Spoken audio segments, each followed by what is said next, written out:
В 2005 году компания Sony Ericsson представила новую линейку телефонов Walkman, получившую название от одноименной торговой марки, под которой продавались аудиоплееры Sony. Одним из первых телефонов серии стал яркий и функциональный ротатор Sony Ericsson W550.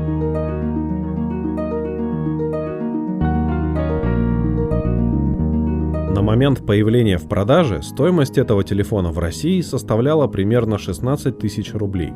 Телефон выпускался в 3 цветах – оранжевом, темно-синем и белом. Он был основан на другой, ранее анонсированной модели S600, производство которой в итоге было отменено. Устройство имеет телефонную книгу на 1000 контактов, 40-голосную полифонию, возможность отправки MMS-сообщений, поддержку Java, GPRS 10 класса, инфракрасный порт, Bluetooth версии 2.0, удобный плеер с физическими кнопками управления и поддержкой популярных форматов, несколько динамиков для создания стереоэффекта, радиоприемник, диктофон, камеру в 1,3 мегапикселя с подсветкой и возможностью видеосъемки и 256 мегабайт встроенной памяти, тогда как в S600 планировалось добавить только 64. Высота телефона в закрытом состоянии составляет чуть более 9 см, а ширина около 4,5. Вес 120 грамм. Толщина телефона немного превышает 2 см. Дисплей, выполненный по технологии TFT, отображает до 262 тысяч цветов и имеет разрешение 176 на 220 пикселей. Заявленное время работы от аккумулятора на 900 мАч около 16 суток в режиме ожидания и 8,5 часов в режиме разговора. Разъем для зарядки располагается снизу, он же служит для подключения гарнитуры и соединения с компьютером. На левом торце есть кнопка управления плеером и рычажок блокировки клавиш. На правом качелька регулировки громкости, клавиша камеры, инфракрасный порт и динамик. Сверху кнопка включения. Сзади находится слегка выступающий блок камеры с зеркальцем, уравновешенной ножкой на противоположной стороне устройства. Вспышка и еще один динамик. Для того, чтобы открыть телефон, следует сдвинуть его верхнюю часть в любую сторону на 180 градусов. Закрывать его нужно строго в обратном направлении.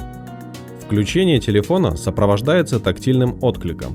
Во время загрузки предлагается выбрать один из режимов работы устройства – полнофункциональный или режим плеера без функции связи, полезный, например, для прослушивания музыки в самолете.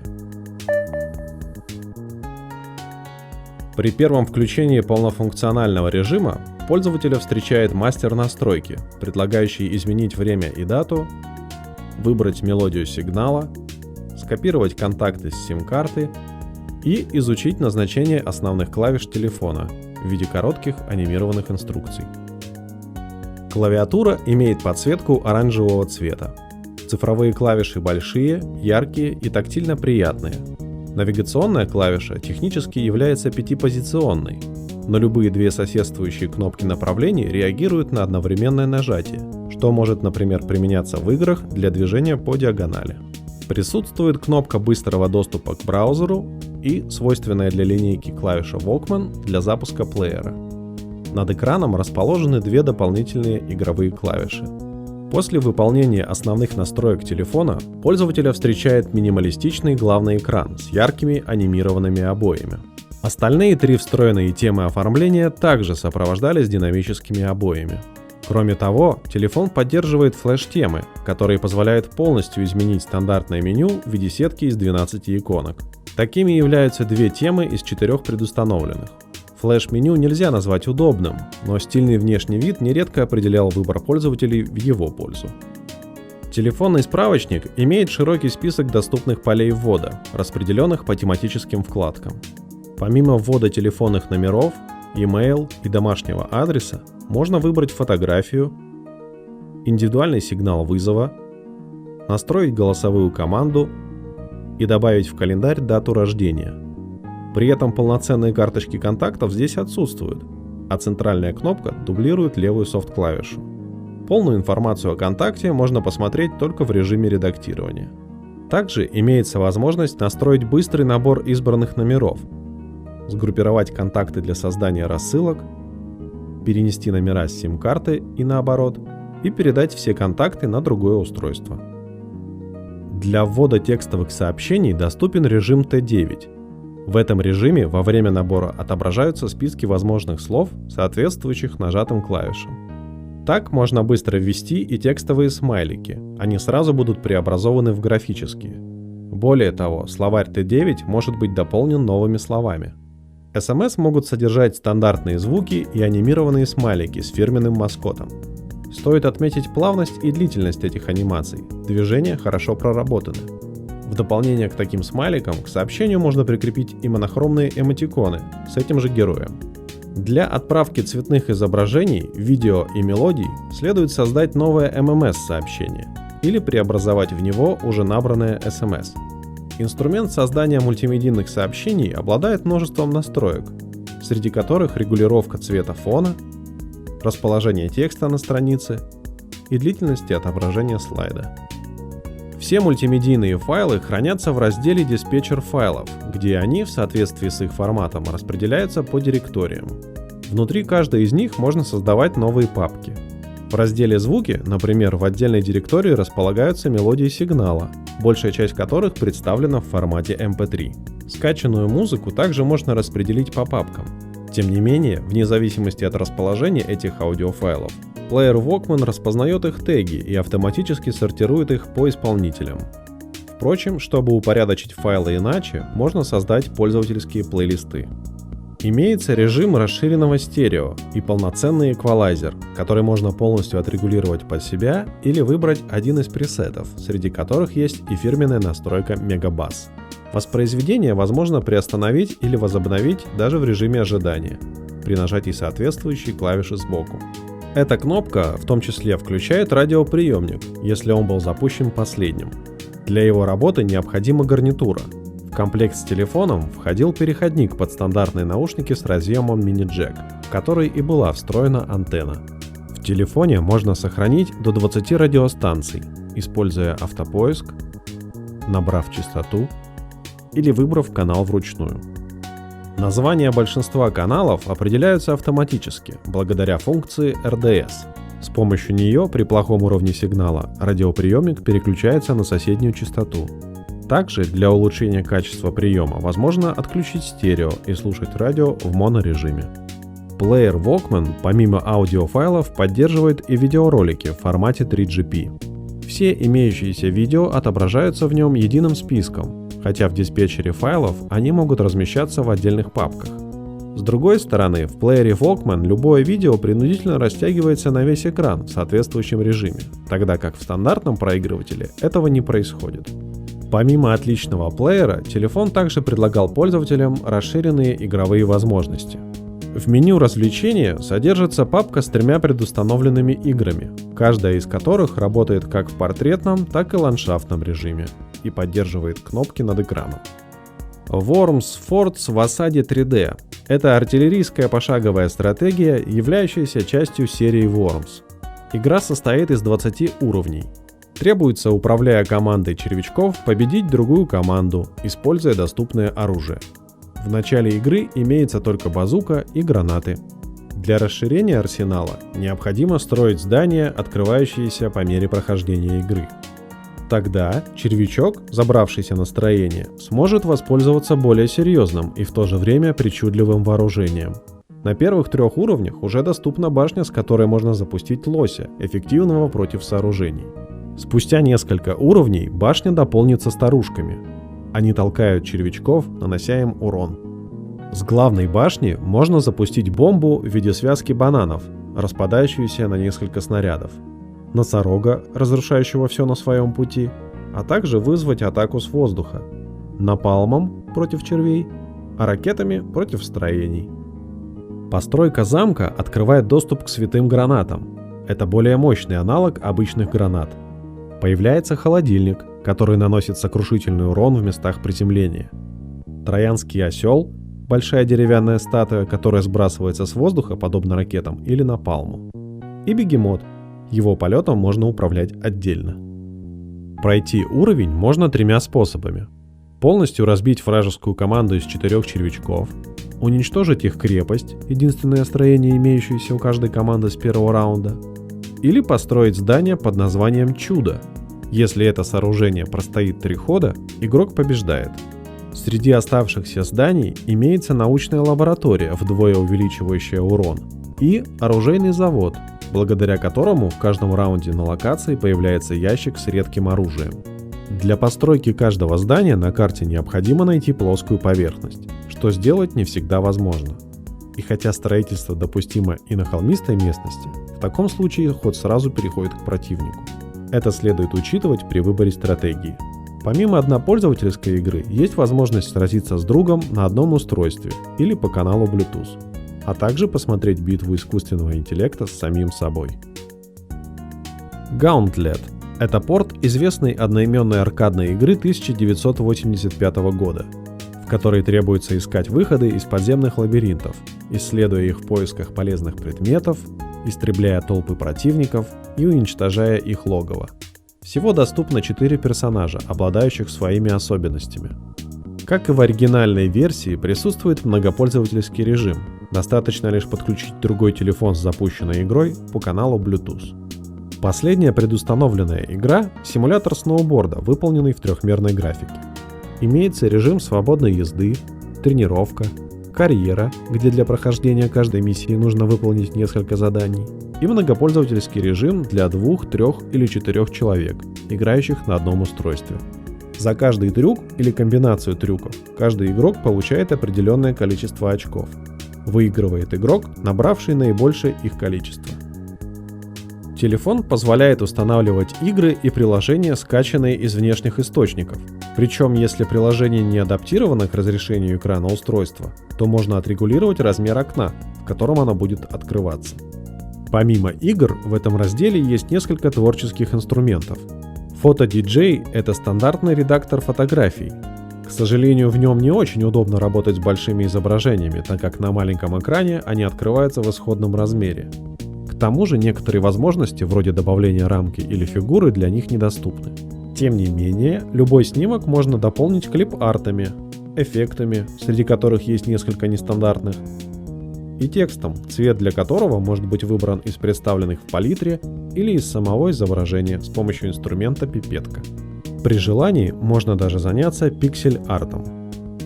Видео-диджей – это редактор клипов, где каждый ролик можно обрезать, написать поверх него какой-нибудь текст, объединить с другим клипом, картинкой или текстовым слайдом, применив один из 7 переходов ко всем склейкам сразу. И добавить аудио с заменой оригинального звука или поверх него. Это может быть собственная запись в формате AMR или один из 12 аудиоклипов, специально подготовленных для использования в видео-диджей.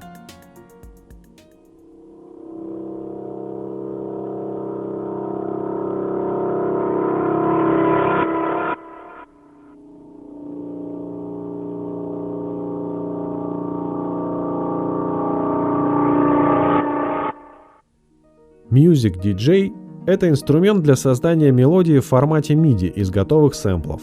Всего для 4 инструментов записано по 32 сэмпла, продолжительностью в 2 такта, в 4 разных жанрах. То есть в общей сложности имеется 128 сэмплов. Их можно комбинировать между собой вне зависимости от жанра, а для получившейся мелодии установить подходящий темп. Готовую мелодию можно в любой момент снова открыть в Music DJ и отредактировать.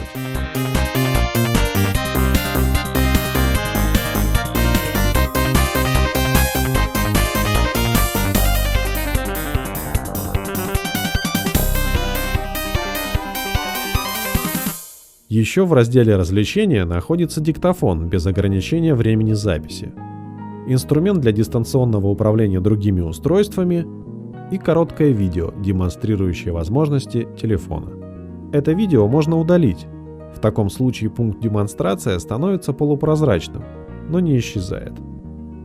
Камера телефона имела средние характеристики на момент выпуска устройства и проигрывала по качеству модулю, установленному в модели K750. Цифровые шумы проявляются даже при съемке с хорошим освещением, а также наблюдается эффект черного солнца. Для использования камеры телефон необходимо закрыть. Экспозиция регулируется в пределах 5 ступеней. Есть 3 варианта разрешения снимка и 2 варианта сжатия. Цифровое увеличение не работает на максимальном разрешении, но на минимальном снимаемый объект можно приблизить в 4 раза. Помимо обычного режима съемки присутствует панорамный режим, объединяющий 3 фотографии в одну. Перед каждым следующим нажатием на спуск следует совместить края нового кадра с предыдущим по очертаниям. Имеется серийная съемка. Примерно за секунду аппарат снимает 4 фотографии в пониженном разрешении. Еще к фотографии можно добавить рамку. Всего их 13.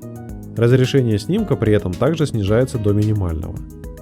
Есть ночной режим, увеличивающий выдержку, полезный, к примеру, для съемки с проводкой, и подсветка, для включения которой достаточно сдвинуть рычажок блокировки на торце устройства. При съемке с включенным 10-секундным таймером отсчет времени на экране не отображается. Ориентироваться приходится только на звуковой сигнал. Есть 4 стандартных эффекта: регулировка баланса белого и возможность пропечатать дату поверх фотоснимка. Наконец, можно изменить звук затвора на один из предложенных вариантов.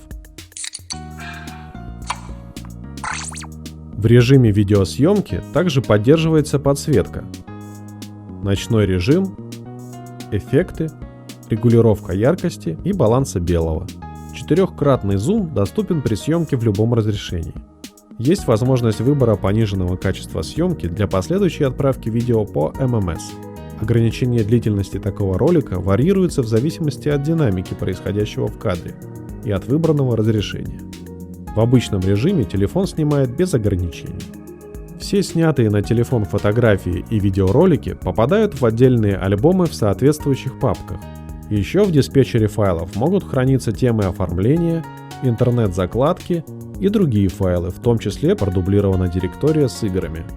Изначально пустую папку приложения также можно найти в разделе Organizer, где располагаются полезные инструменты. Например, в телефоне есть 2 типа будильника, которые могут использоваться одновременно. Один из них однократный, второй срабатывает в указанные дни недели. В качестве сигнала может быть использована любая мелодия или радио. Будильник срабатывает, даже если устройство выключено. На главном экране встроенного календаря отображается страница текущего месяца. Есть режим просмотра недели и показ списка событий на определенный день. Для каждого нового события можно указать длительность и место действия и установить напоминание. К сожалению, разные события нельзя выделить своим цветом. В режиме обзора недели мероприятия, идущие подряд, сливаются в одно. Список заданий может содержать 2 типа дел: обычное задание или напоминание связаться с кем-либо. Для создания задания достаточно указать его название и по желанию указать дату и время для оповещений. Инструмент заметки позволяет написать короткий текст и вывести его на главный экран телефона в режиме ожидания. Через инструмент синхронизация можно передать контакты, события календаря, задания и заметки через интернет, без подключения устройства к компьютеру. Таймер поддерживает ввод времени с точностью до секунды, что бывает далеко не в каждом телефоне.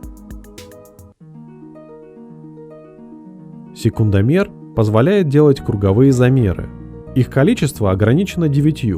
После каждой отметки он приостанавливает отображаемый отсчет для оценки результата, продолжая вести замер в фоновом режиме. Фонарик, которым оснащен телефон, тоже включается из меню Organizer. Им можно помигать, включить на минуту или до тех пор, пока телефон не разрядится. Встроенный калькулятор выполняет лишь простейшие операции. Каждое действие необходимо искать в списке, что замедляет процесс вычислений. Из дополнительных возможностей имеется только сохранение одного введенного или полученного числа. И, наконец, памятка кодов служит для хранения различных данных вроде номеров банковских карт. Эта информация защищается 4-значным паролем и кодовым словом. Все настройки телефона, располагающиеся в разделе «Параметры», распределены по тематическим вкладкам. В категории «Общие» можно настроить время и дату, обновить программное обеспечение, включить голосовое управление, прочесть несколько советов по использованию устройства и выполнить общий сброс. Еще здесь регулируются профили для различных ситуаций. При выборе особого профиля его иконка отображается в строке состояния. Звуки и сигналы для текущего профиля можно отрегулировать в следующей вкладке. Среди них вибрация, сигнал SMS, тон клавиш и звук при открытии телефона.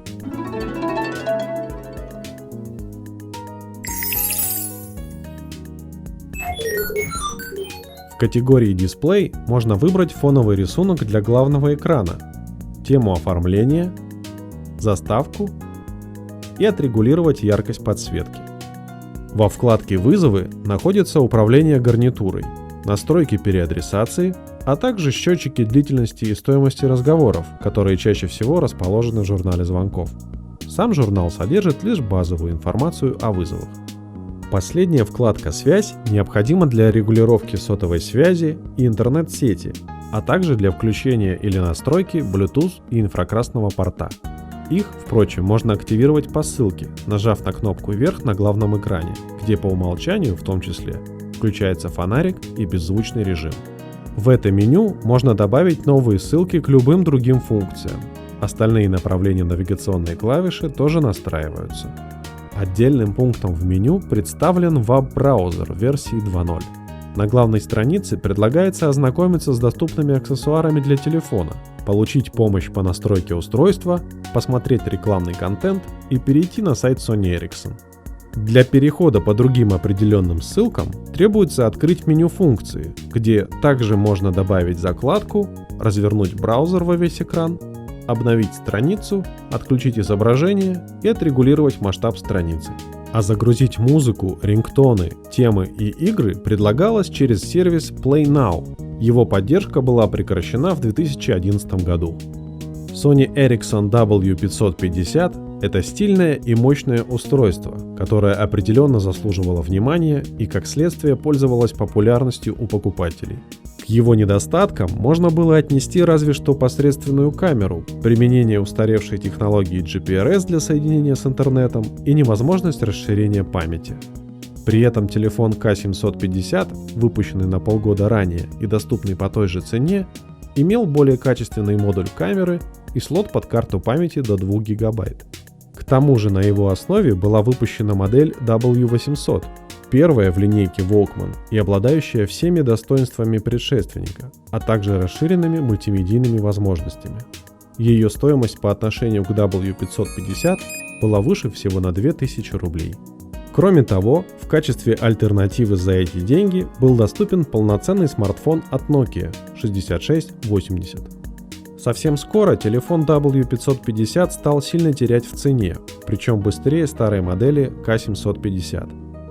Поэтому его смог себе позволить более широкий круг покупателей. А компанией Sony Ericsson впоследствии было выпущено еще более 3 десятков отличных устройств серии Walkman.